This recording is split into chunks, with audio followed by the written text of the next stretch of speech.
নমস্কার, আমি doctor Anirban Ghosh, consultant urologist, CSCR হাসপাতাল, অ্যাপোলো ইম্পেরিয়াল হাসপাতাল। আমি আজকে একটি জনসচেতনামূলক বিষয় নিয়ে আলোচনা করতে এসেছি। আমাদের মধ্যে যারা সনাতনী হিন্দু সমাজ এবং বৌদ্ধ সমাজের মানুষ আছে, তাদের মধ্যে প্রচলিত বিশ্বাস অনুযায়ী আমাদের কোনো সার্কামসিশন বা খতনা করা হয় না।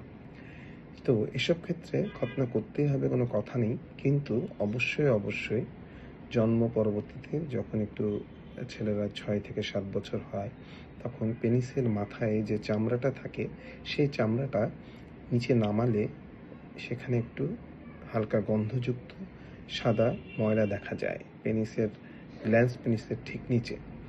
সো সেই গন্ধযুক্ত যে ময়লাটা থাকে সেটা অবশ্যই পরিষ্কার করে নিতে হবে।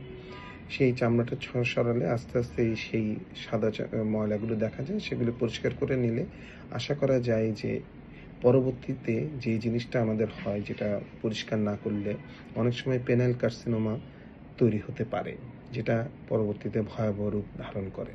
পেনাইল কার্সিনোমা এমন একটা রোগ যেটা খুব তাড়াতাড়ি বিস্তার ঘটে এবং মানুষের 5 বছরের বেশি বেঁচে থাকার সম্ভাবনা অনেকটা কম হয়ে যায়।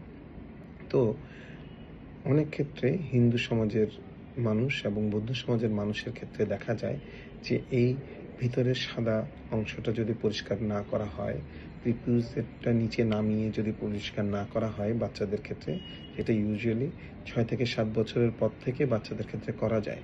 এটা না করা হলে এই পেনাইল কার্সিনোমাটা ভয়াবহ রূপ ধারণ করতে পারে এবং আমাদের সনাতনী সমাজের এবং বৌদ্ধ সমাজের মানুষের ক্ষেত্রে এই পেনাইল কার্সিনোমাটা বেশি দেখা যায়, যা অন্য মুসলিম সমাজের মানুষ বা খ্রিস্টান সমাজের মানুষ যাদের মধ্যে খতনা প্রচলিত আছে, তাদের ক্ষেত্রে ওভাবে দেখা যায় না।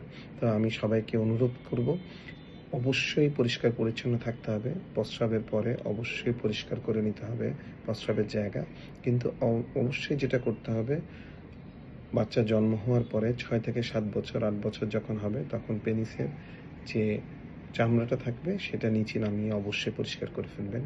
নিজে ভালো থাকবেন, বাচ্চাকে ভালো রাখবেন এবং এক্ষেত্রে কোনো প্যানিক হওয়ার দরকার নেই। অনেক সময় বাচ্চা এই চামড়াটা নিচে নাও নামতে পারে। যদি না নামে তাহলে অবশ্যই ইউরোলজিস্টের সঙ্গে যোগাযোগ করবেন। তখন এক্ষেত্রে খতনা করতে হতে পারে। এটাকে আমরা ফাইমোসিস বা প্যারাফাইমোসিস বলে থাকি। তো ধন্যবাদ সবাইকে। সবাই ভালো থাকবেন, সুস্থ থাকবেন। নমস্কার।